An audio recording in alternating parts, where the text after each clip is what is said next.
Welcome to the Hall of the Universe of the American Museum of Natural History. This is Star Talk, and I'm your host, Neil deGrasse Tyson. Tonight, we're talking about mathematics, the language of the universe. And we're featuring my interview with actor Jeremy Irons and film director Matthew Brown on the film The Man Who Knew Infinity. So, let's do this.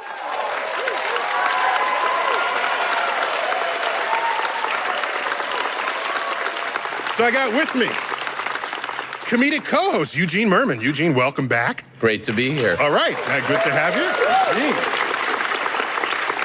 And I've got with me a real live mathematician. They do exist in the world. Ken Ono. I'm right here. Glad to be here. So you're professor of math at Emory University. That's right. And you're also a consultant and associate producer of the film The Man Who Knew Infinity. That's right. That's cool. Yeah, it's totally cool. No, it's good that Hollywood is like looking for people with that kind of academic expertise to help this situation. So tonight we're going to get into the beauty and genius of mathematics. But before we do, let's get a sense of how they told the story in The Man Who Knew Infinity. Let's check out the movie trailer. From an Indian clerk, ill-educated in Madras, I would very highly value any advice you give me. Letter for you. Postmarked England. Yours truly, S. Ramanujan. What does the S stand for? And ask himself. You intend to invite him here? Don't forget me. I could never. Are you Ramanujan by chance? Oh, don't be intimidated. Great knowledge comes from the humblest of origins. For the good of everybody, you should attend some lectures. I'm here to publish. We need proofs of your work. But they are right, sir. I hadn't completed that proof. How do you know? I just do. You don't pull a stunt like that in my class. Now get out! How do you know that theorem? It came to me. These steps you want, I do not know how to do. Where do you think you're going? This is our home. Don't you know what I've given up to be here? I have nothing. You wanted to know how I get my ideas. God speaks to me. There are no proofs. We just supposed to take him at his word? No, you're to take him at mine. There are no proofs that can determine the outcome of matters of the heart. We are merely explorers of infinity in the pursuit of absolute perfection. I owe you so much. No. It's I who owe you. Whoa!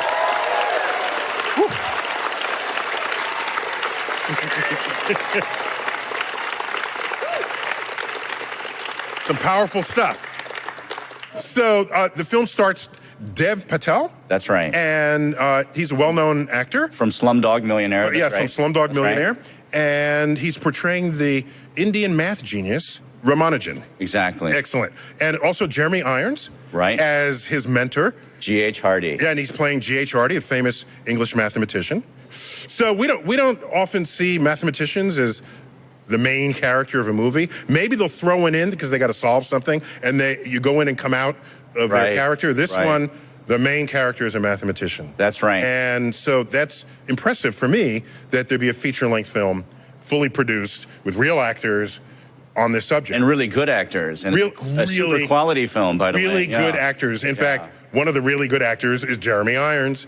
And in fact, he and the director, Matt Brown, came through town, so I nabbed them, put them in my office, and I asked Jeremy Irons, who's playing the British mathematician, G.H. Hardy, I asked him what first hooked him on this story. Because that's, to get such star power, something's got to click in ways that no one can predict, not even the director. So let's check it out. This boy knew things which could not be imagined. And where does that come from? And I was very interested in playing the relationship of this very closed English mathematician, slowly opening up to the amazement of this man who he would dream, and when he was meditating, his god Namagiri would place that's how he would describe his discoveries, would place these calculations on his tongue. and then he'd be able to write them down. And my character is an atheist, didn't believe in God. G.H. Hardy. G.H. Hardy. So how do you explain that? I mean, for me, it was like, take that! It's the wonder of, as Shakespeare says, there is more twixt heaven and earth than is dreamt of in our philosophy. We think we know everything. I mean, you scientists, you think you know everything. You have the knowledge too. Stephen Hawking doesn't believe God exists. I mean, how can you say that? When you say, the good thing about science is that it's true whether or not you believe it, I would say the good thing about God is that it's true whether or not you believe it. Jeremy Irons. So, Ken, what do you make of his explanation that God placed these formulas on his tongue? Well, you can take that at many different levels. I'm not Hindu. I don't have Goddess Namagiri helping me. At least, I don't think so. You don't. I don't know. Maybe I do. But honestly, there's so much about Ramanujan that we don't understand. He left behind notebooks, but he didn't write down his methods. There are almost no words in his notebooks. So certainly there's something very mysterious about everything that is Ramanujan that we can't explain. So let's hear more from my interview with Jeremy Irons and Matt Brown from the film The Man Who Knew Infinity. Let's check it out. I had no idea what I was getting into. None. It's been a 12-year journey to get the film made. 12 years? 12 years. Why? I think that... What's wrong?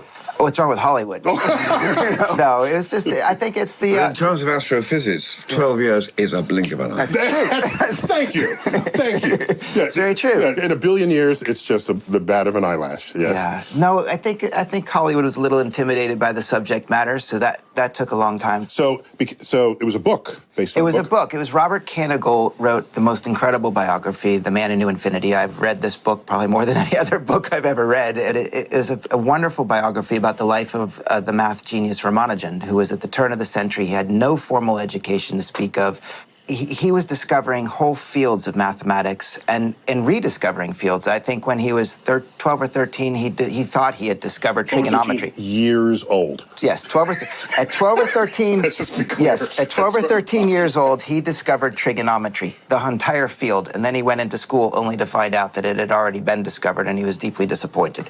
So, but that was sort of the story for him in life, that he was out there on his own. He was a real outlier, and eventually... And no one knew this because he was living in India. Yeah, he was in Madras, India, and he had actually flunked out of college twice because he was so obsessed with his mathematics. And so he really toiled in isolation for a really long time until he finally got a job as a clerk at the Port Trust in Madras. And with the help of some people there that believed in him, they sent off 3 letters to 3 mathematicians at Trinity College, Cambridge, and 2 of them were immediately dismissed as hoaxes, and the 3rd letter by G.H. Hardy, the character that Jeremy portrays, he wasn't sure at first, and then he recognized something in it, and it just got under his skin, and he realized that this man was legitimate. So tonight we're going to get into the story of how you discover a math genius, what that takes, how that happened in that case. Is that something we can duplicate? Is it something we should set agencies loose to try to find? And also we're going to explore the beauty of math. And for many people, those 2 words don't belong in the same sentence. Am I right? Maybe I'm the only one that thinks otherwise. No. So you advised on this film, and you're a professional mathematician, or that. Oh yeah, I'm a professional.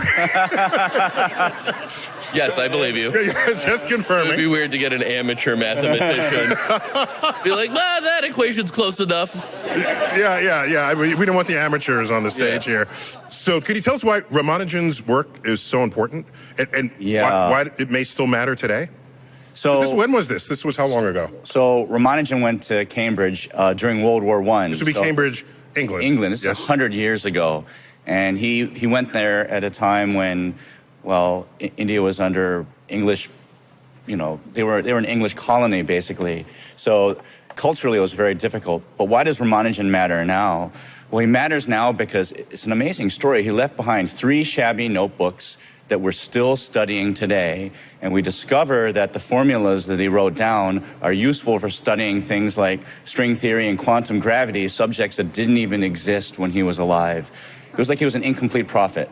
And so I've been studying him for 30 years, and a lot of the best mathematicians have, and it's crazy. It's hard to believe it's so he's played a role in many people's lives, but including and perhaps especially yours. Oh, definitely. I first learned about Ramanujan, a 2-time college dropout, when I was in high school, and I needed to know that it was okay to not be a straight-A student. So he was first a role model for me and an inspiration in that way. But it was only in graduate school. You started as a flunky?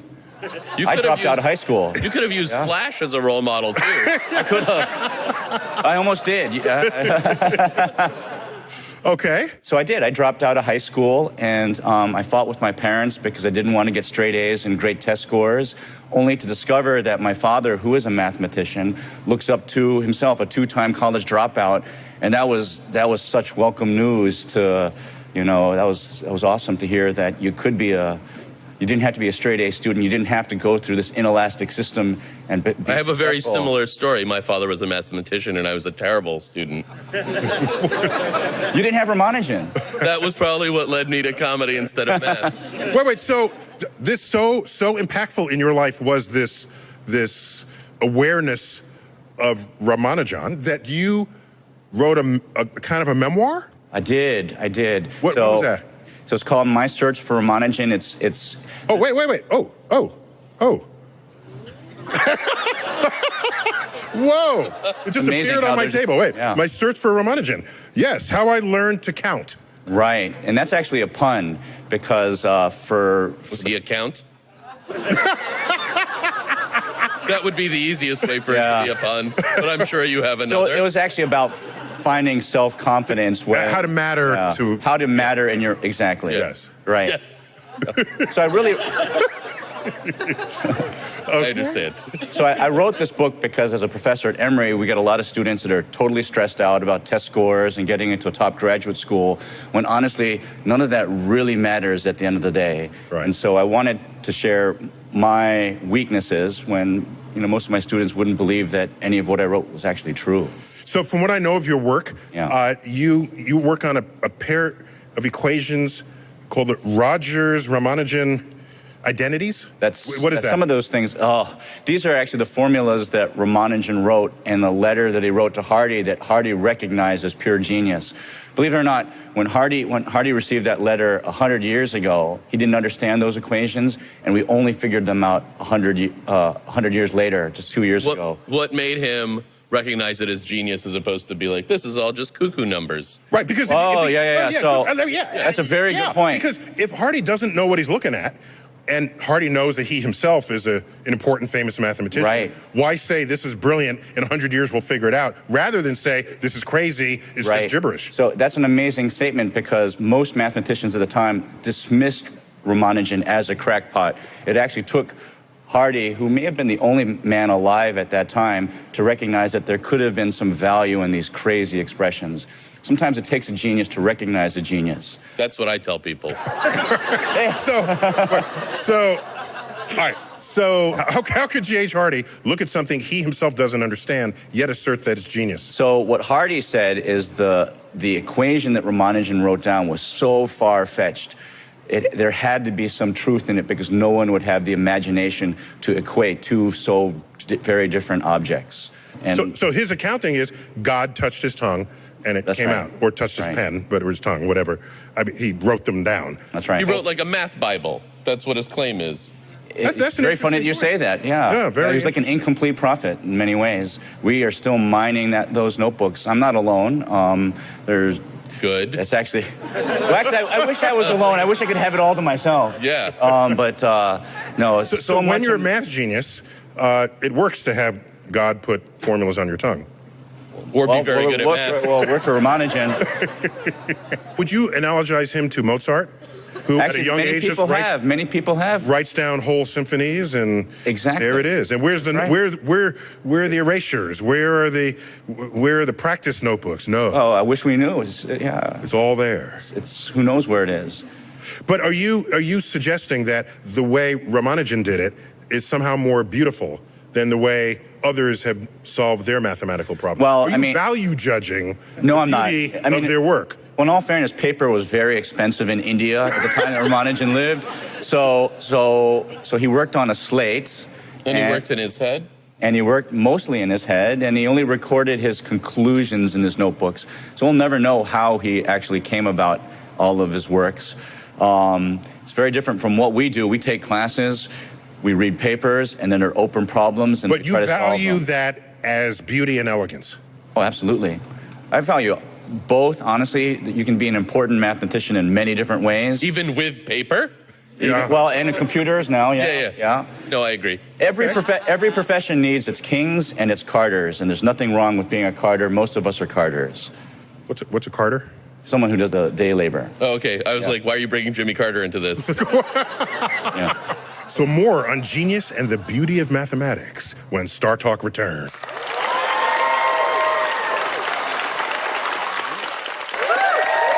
We're back on Star Talk, and we're featuring my interview with actor Jeremy Irons and director Matt Brown for the movie The Man Who Knew Infinity. And I had to learn, how did Jeremy come to play the role of the famous British mathematician G.H. Hardy? Let's check it out. Of course, you needed a Brit to play that role. Are you thinking this guy at the time, or what? Yeah. When does he come into the equation? He comes into the equation. You like the way I said that? When does he come into the equation?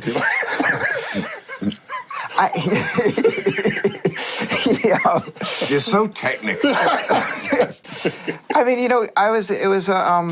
it took a while to I guess, to get the gumption to even ask somebody of Jeremy's stature to do this film. So you hope and dream that somebody would play this kind of a role. But Jeremy read the script, and then I think I gave him A Mathematician's Apology, which was a book written by G.H. Hardy, and I think that really resonated with him. G.H. Hardy is the mathematician, He's the mathematician in Cambridge who discovered...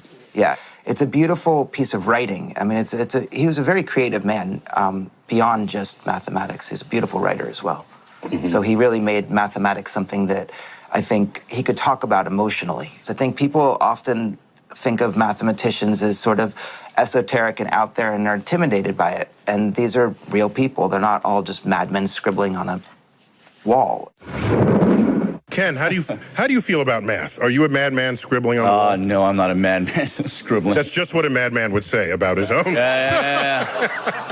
No, but think about it. Math is admittedly one of the most feared subjects in school.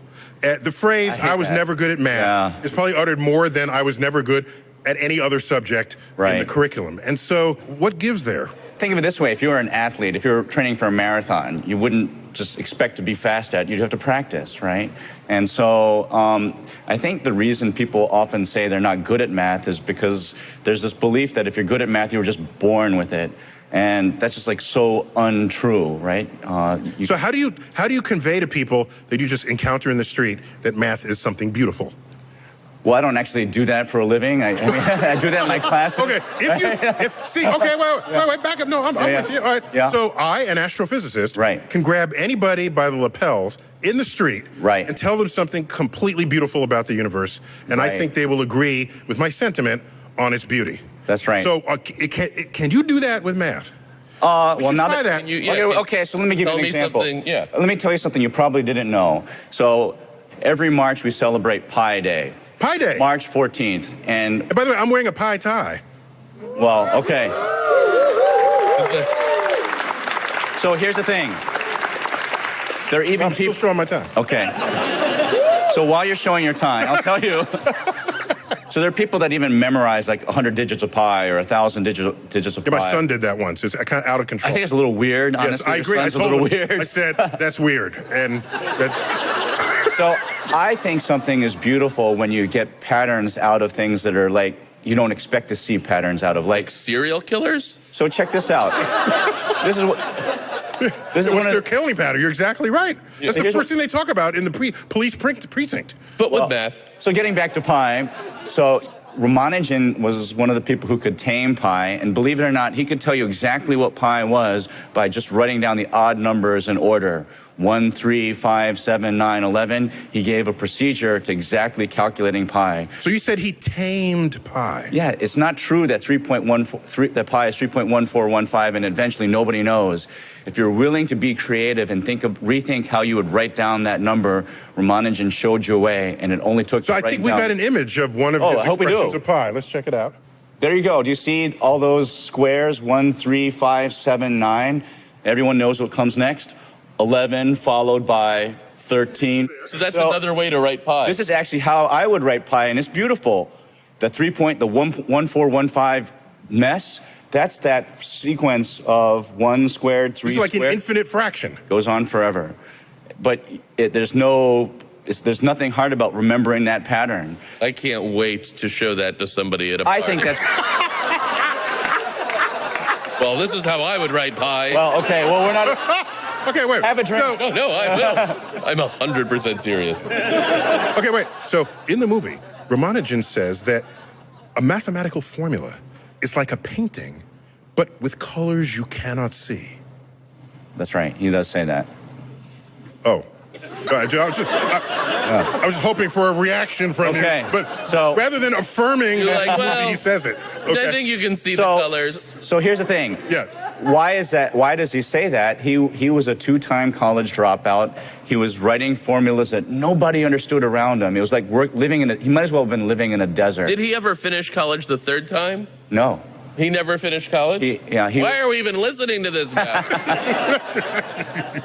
Because we got this great film I understand why. You can be quite good without college.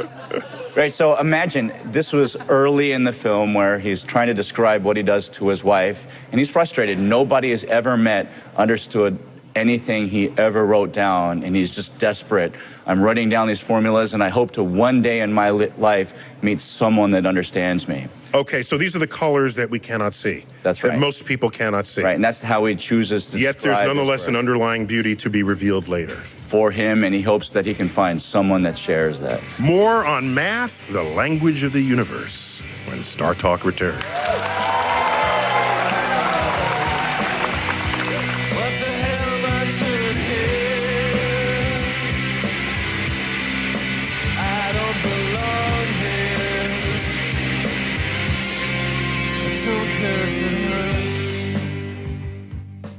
So if you listen to this podcast for any length of time, you know that I sleep on 2 different Casper mattresses.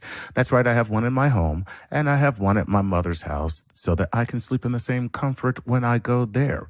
So I have 2 Casper mattresses. First of all, the straightforward pricing. How about $500 for a twin, $750 for a full, $850 for a queen, $950 for a king. That's it. We're done. But the real reason is the way it sleeps. It combines springy latex with supportive memory foam as a sleep surface that gives you just the right amount of sink, just the right amount of bounce. Plus, its breathable design sleeps cool to help you regulate your body temperature through the night. Buying one is so risk-free because guess what? They deliver it to your door and they'll allow you to sleep on it for 100 nights in your home. If you don't like it, they will come, pick it up, and that's it. You don't have to worry about it. Not even the shipping, which is absolutely free. So here's what you can do right now. Go to www.casper.com/StarTalk and use the offer code StarTalk and get $50 towards any mattress purchase. That's right, Casper.com/StarTalk and use the offer code StarTalk to get $50 towards any mattress purchase. I've said it before, I'll say it again. I'm an awful person, but thanks to Casper, I sleep like a saint. What happens to our digital lives when we're gone? Could our online personalities be brought back to life? A new series from GE Podcast Theater and Panoply, the creators of last year's award-winning The Message, explores those very questions. The story follows Ross Barnes, a low-level employee at the FBI who spends his days conversing online with his wife, Charlie, who died 8 months ago. He becomes obsessed with hearing his wife's voice and gets lost in a struggle between his real-life grieving and digital happiness. The series explores the question, what is living if we are preserved online forever? Do we really ever die? It's a 10-episode series that will change the way you look at your online life. Listen, subscribe, and download it today on iTunes, Stitcher, or wherever you get your podcasts.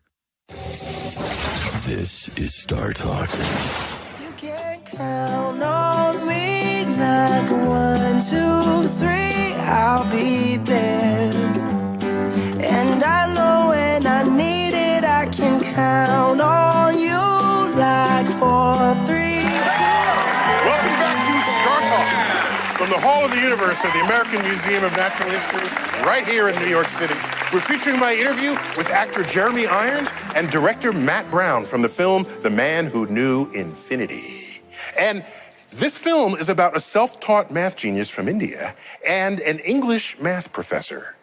And so I had to ask Jeremy about that special relationship that he had to create in that film. Let's check it out.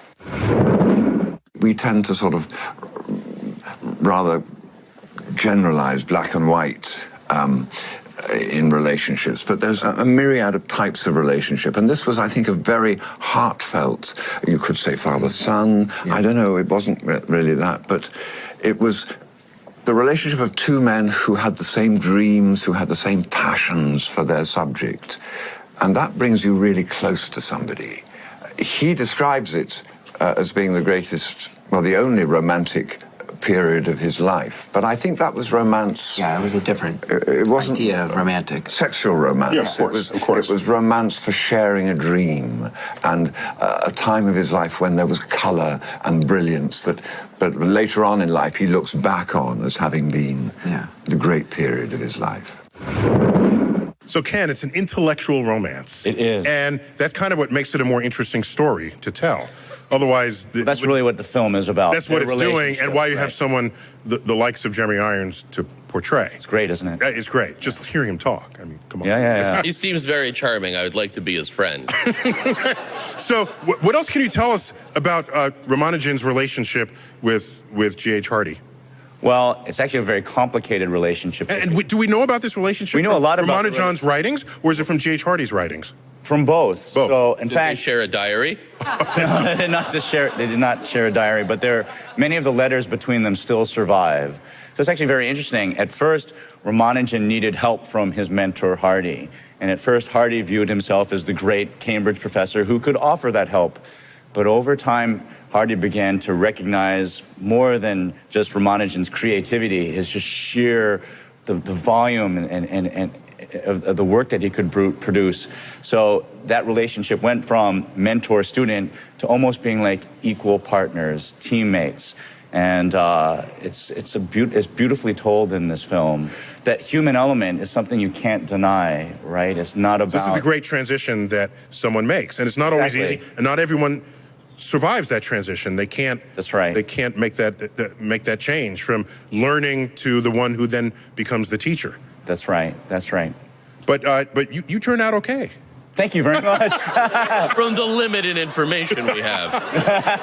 Gene, do comedians mentor other comedians? Very much so, yeah. Really? Okay. Yeah, because you... So is it someone you can claim that we can look to and say, hey, that's a Eugene prodigy? Jerry Seinfeld is someone I helped out a lot. No, but there's a lot of comics that, like Patton Oswalt helped me a lot, David Cross, Michael Showalter, and David Wayne, Michael Ian Black, a lot of people. And then there's comics that you bring on the road with you. So yeah, that's very much the world of comedy, is a lot of people sort of helping each other. Well, Jeremy Irons plays math mentor in The Man Who Knew Infinity. And I had to ask him, how did he prepare for that role? Let's find out. As an actor, when you play someone who is learned or is a scientist in ways that you are not that, what do you reach for to make it happen? Well, you got to read all the books that he read. I mean, how does this work? Well, we had Ken Ono. Yeah. And I said to Ken, because great mathematician, I said to Ken... Oh, as a advisor. That's right. See, this is a trend line. Yeah. You know, there was a day that didn't happen, where people make movies and they just make stuff up. I know. Ken was incredible. He flew, I sent out an email to 5 different mathematicians. They all wrote back in 5 minutes, and Ken was on an airplane 3 days later, came to England and made sure every single piece of writing in the movie was right and accurate. So, and I think it gave these guys the feel. That's because they know I'm going to be tweeting about the movie, and I'm going to be calling them out if they can make any. That's right.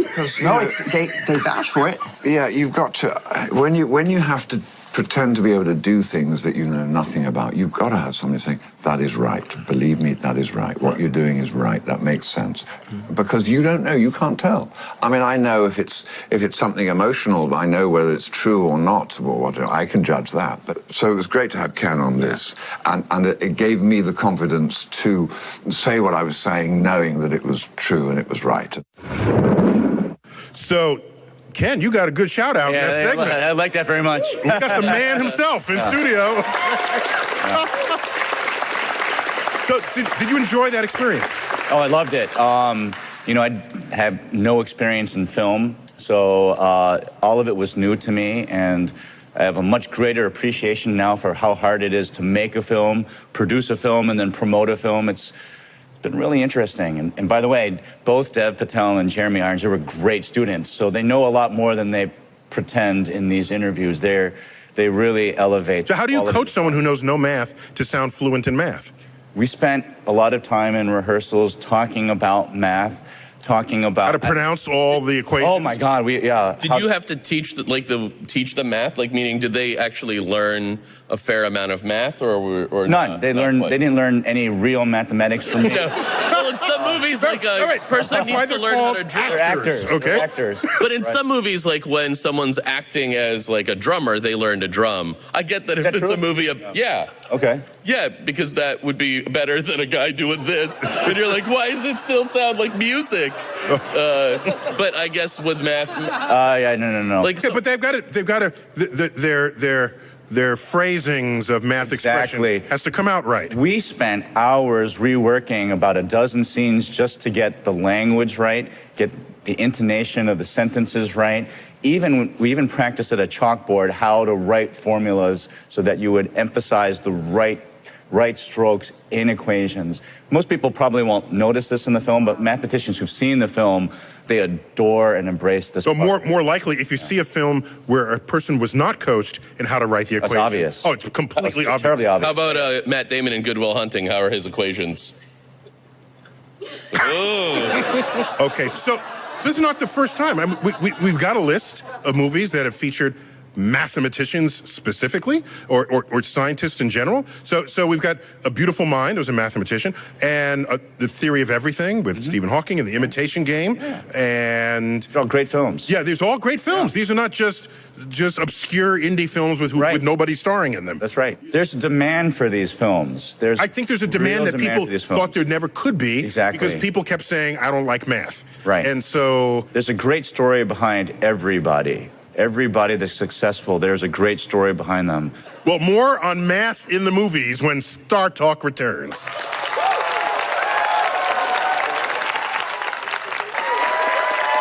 We're back on Star Talk. We're here in the Hall of the Universe beneath the Hayden Sphere of the American Museum of Natural History. And we're featuring my interview with actor Jeremy Irons. And I asked him about his own experience with math and science in his years in school. I was just curious. Let's check it out.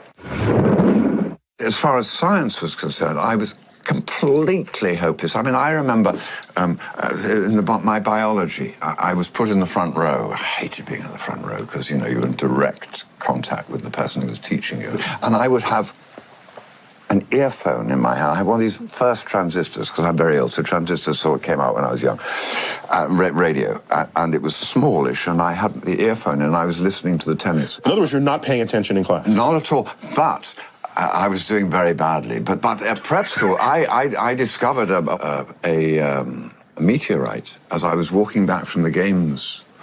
Sadly, I didn't put it in my pocket. It was quite large. I was an honest man. I gave it to the headmaster, and it was sort of, I don't know where it went. It went to a museum or something. But I wish I kept it. Incredible. It is, isn't it? And just so you can relive the moment when you discovered a meteorite in the flower bed of your prep school many moons ago, I have a meteorite that you can touch, but I'm not going to hand it to you because I don't know what you're going to do with it. I'll be very careful of it. I'll be very respectful. This is 4.5 billion years old. What? Whoa. Whoa, now what, why I'm amazed by this, is this a part of a meteorite? Yes. Yeah. It is part, he's a good, clever man here. You hired the right guy for your movie. This is part of a meteorite that was the size of that sphere, of the Hayden Sphere, most of which vaporized on impact with Earth. Yeah. Fragments got strewn around, and the crater that was made by the parent of this is still around, and you can find it in Arizona. And it's called Meteor Crater. Have you analyzed this? It's mostly iron, about 90% iron, 10% nickel. Right. But common in the kind of meteorite that this is. Now, here's something to think about. Once you feel that, imagine that just falling from the ceiling and hitting you in the head. Then your head is a pile of goo, right? Now imagine something the size of that sphere, and it's going to make a crater a mile across. Now imagine something the size of Mount Everest, moving at 10 miles per second, and you can judge how devastating that can be to our ecosystem. Did it affect the tilt? No, on that level, it's like a gnat flying into the buttocks of an elephant. Right. Right. Sorry about that. A gnat flying into the butt of an elephant. Yeah, we had some elephants on our movie. One walked off set, actually. Oh, really? Okay. Probably a gnat in the butt. All right. That's pretty good. So Jeremy did find his path in acting, but in fact, he did have some scientific aspirations growing up. He did. He did. I believe you. Let's check it out. I wanted to be a veterinarian when I was growing up. But large animal or small animal? Both, actually. But you have to study the sciences for that. You have to be good at that. And I showed no aptitude at all. So you've even played an animal? I have. I played Scar. If he can play an animal in a Disney movie, he can play anything. Pretty much. Pretty much. Cast that guy as a mathematician, I think. So what that means... That was actually very upsetting. I want to just mention before we skate over it, Scar, because, you know, they come when you're recording. They don't. I always thought they drew the pictures and then you added the words, but they don't. You do the words and then they draw. They draw to your. That's right. To your words. And as you're trying out these lines, they're there with the artists are there. They're sketching and there are people with videos and all of that. And then I saw the film, and I mean, James Earl Jones. Remember him? Well, James Earl Jones plays Mufasa. And as he walks, his muscles ripple and his mane. He strides. His strides. Oh, it's wonderful. Oh, and then on comes Scar. Have you seen such a mangy beast? I mean, bald spots in his mane, ribs sticking out. The most. And in fact, a scar. Yes, that's right. Mm-hmm. And that was what they'd been copying when I was recording. And I thought, this is. I felt very upset. So I like to skate over the Scar.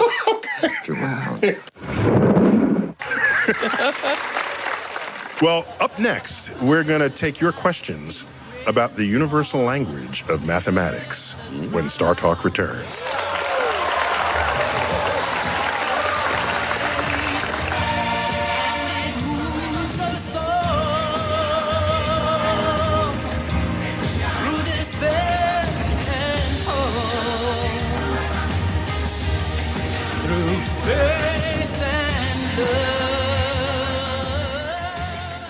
Hey, American Express card members, there's never been a better reason to get out and shop small in your neighborhood, because now through December 31st, you could earn 2 times your rewards when you shop small with an enrolled American Express card. Learn more and enroll your eligible card today at americanexpress.com/shop small offer. It always feels 2 times as good to support local stores. And now it's 2 times as rewarding.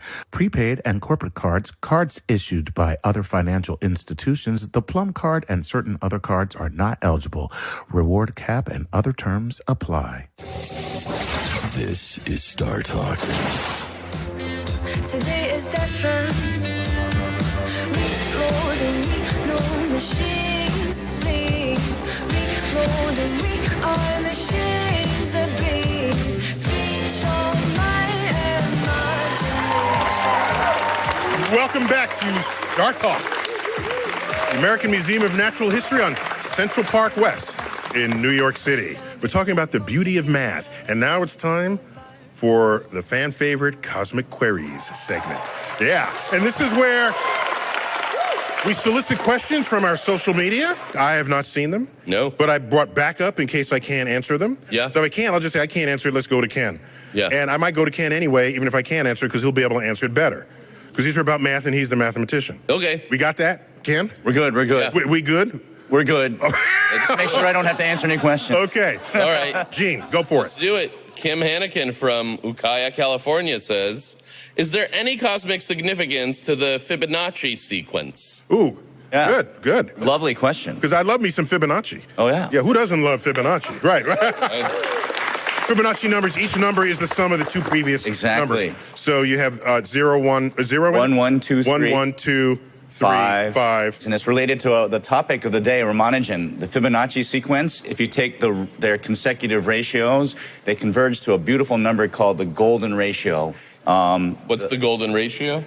Well, it's 1 plus the square root of 5 over 2. Duh. But it's the dimensions of the Mona Lisa and the Parthenon and even the cross-section of the chambered Nautilus are said to embody this particular number. Why is this important? And you get that from the Fibonacci series. You get that from the Fibonacci series. And the beautiful thing about this, that number is one of the special numbers that Ramanujan generalized in the letter he wrote to Hardy. And in fact, that's like the very last line of Ramanujan's first letter to Hardy that started all of this. Wonderful question. Okay. That's a cosmic question. Nice. Yeah, I'll give you that. Yeah. Gene, next question. Ricardo from Southwick, Massachusetts asks, Neil, is math invented or discovered? Ooh, Ken.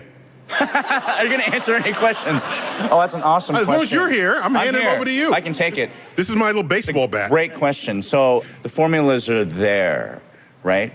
Pure mathematics, things that you can prove already exist. It's the job of the mathematicians to find it. Yeah, I agree. I will supplement that, if I may.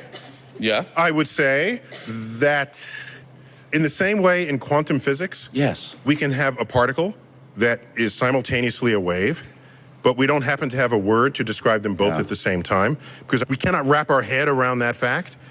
I would say that to argue whether math is invented or discovered is simply a limitation of our language to find the actual word for what math actually is when we extract it from the universe. So why force it to go into one of those words or the other? Why not invent a new word that applies to math and get on with it? Yes. Yeah. Okay. Eugene, okay. Mark, as far as from Grand Prairie, Texas asks, would math be the first universal language that we could actually use to communicate with aliens before anything else? I'm taking this. I'm taking it. Yes. Yeah, I would say yes. The problem is the symbols we use will not match their symbols, so we'd have to figure out what the configuration of the representations are. Maybe we can map. It's a cryptographic problem that is not impossible. We've done it for things that are pretty hard. I would say it would be mathematics as well as certain fundamental truths about science. The structure of the periodic table of elements, the equations of motion and of gravity. We should see things that look something like that with the aliens. And then they slaughter us. Yeah, after we find that out. Unless Ken, you with me on that? Actually, I'm totally with you on that. Okay, all right. Like, okay, well, yeah. Oh, no, sorry. What were you going to say? What I was going to say was just like the premise of the film Contact. Remember when they sent the message out? Well, in the movie it was... The movie Contact was a sequence of prime numbers was the universal language. Exactly. Before they've beamed back the blueprints for the special machine. Except the sequence of numbers, the prime numbers were in base 10. That's right, which is an interesting problem. Yeah. Right. Yeah, would they have 10 fingers and then invent counting in base 10? Yeah. Okay, next, go. Okay. Christopher from Miami, Florida asks, we typically assume that math is universal and unchanging. However, is there any conceivable time or place where 2 + 2 = 5, say within an alien psychology or logic? Ken. No. Yeah. But what if the alien's super sad or crazy? So, Eugene, I agree with Ken. No. Yeah. Next question. No, I do too. Okay. Corey from Mentor, Ohio. Why do you think the U.S. is falling behind other countries in math scores? Are we adding wrong? Ooh. That last part is mine. Neil. Why do I think we're falling behind? In math scores. I have some ideas, but we're talking about test scores and statistics on this and where we fit relative to the rest of the world. And anytime I need data such as that, I need Mona. Mona, can I get some data, please? I know. Everyone, this is Mona Chalabi, and she's a data journalist with The Guardian. Tonight, we want to hear some insights on the United States students' performance in mathematics relative to the world. Let's hear it. So, Neil, we know that whether you grew up in England or India, culture can affect your performance in maths. And it looks like you're right, the US is falling behind. Chinese students top the list by a long way, but there might be a reason why Chinese students just find this stuff easier. And it comes down to our number systems. So in the Chinese language, the words for numbers are super short. 7 is ki, 100 is bai. And research shows that that can make it easier for Chinese students to memorize a string of numbers. And if you can learn to count at a younger age, that can make the complex math once you get older a little bit easier too. Whoa. Whoa. So so that explains why the Chinese do so well above average. Why does it explain why Americans do so badly below average? Well, so below the average, they're not that far below the average, but there are a couple of different possible reasons for that. One criticism of that massive international test is that the philosophies of learning really vary by country, right? So it's normally a multiple choice test. And if US students are raised to have a different approach to multiple choice tests, for example, maybe it's part of American culture to just try and have a shot at every question instead of kind of working very slowly and methodically as, say, German or Dutch students do. And that can affect the comparability of these different results in different countries too. Whoa, so what you're saying is that this international test, because Americans aren't doing well on it, it's biased against Americans. I wouldn't go that far, Neil, but... I'll go that far. I said it. I said it.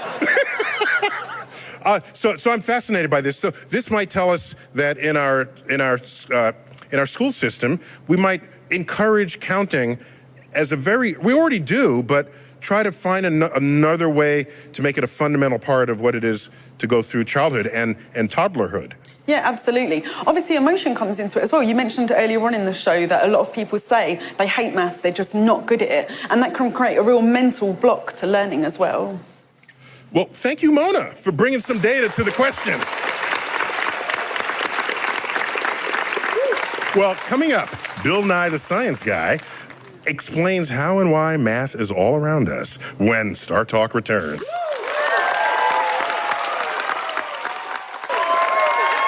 Welcome back to Star Talk. We're featuring my interview with actor Jeremy Irons and film director Matt Brown of the film The Man Who Knew Infinity.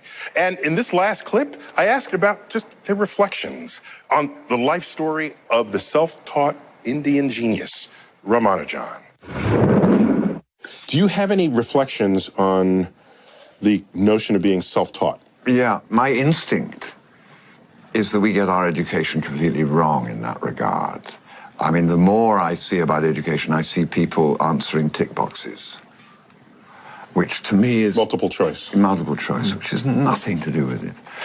That what we should be trying to do with our kids, with everybody, is saying, what do you think? Okay, follow that. Where does that go to? Follow that. Just go off on your... Just think... Explore. That we should encourage people to find their own thoughts. We have to, if we're to survive and really expand as a globe, we have to think with original thought. And original thought, I think, must be encouraged. His character, actually, in the film, G.H. Hardy, he tried to eradicate the Tripos exam system at Trinity, and I think he was successful to a degree, which was at that time sort of a standardized test that they would do for about 2 years, and then they would decide who was the best mathematician. And it took a man like that to bring Ramanujan and recognize this outlier, and I think that's a really big point. So these are correlated facts, that he sees that this test is not serving the growth of human curiosity. Like, what a waste of time. And he can see somebody. It was a really,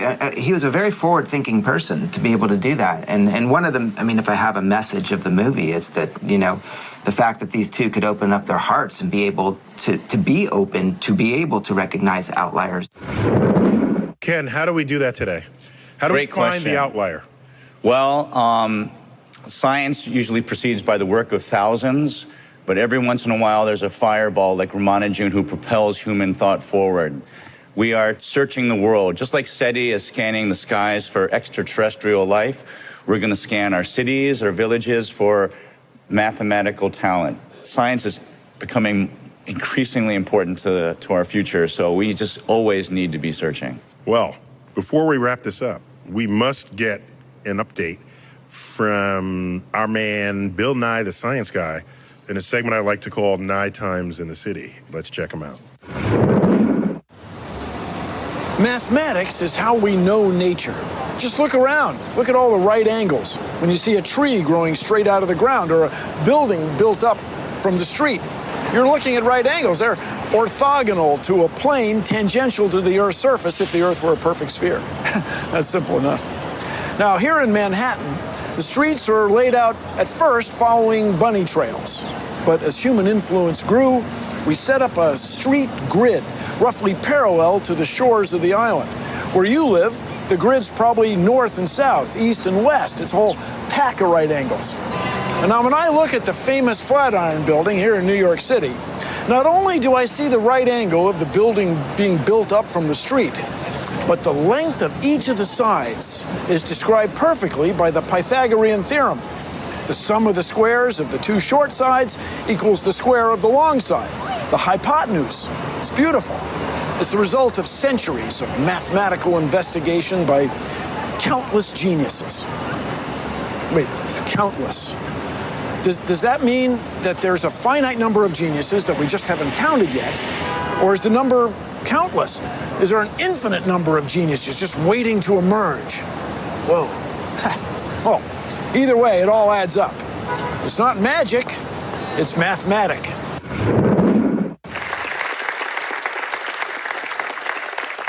So when I think of this show and all that we've discussed, what I reflect upon is every time I walk by a homeless person, a poor child who can only worry about where the next meal is coming from, could there be an Isaac Newton sitting there in front of me?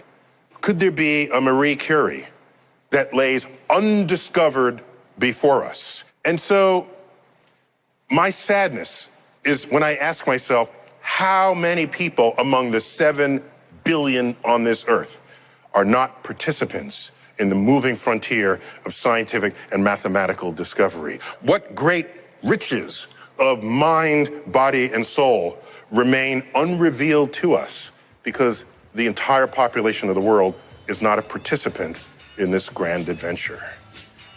This has been Star Talk. I've been your host, Neil deGrasse Tyson. As always, I bid you to keep looking up.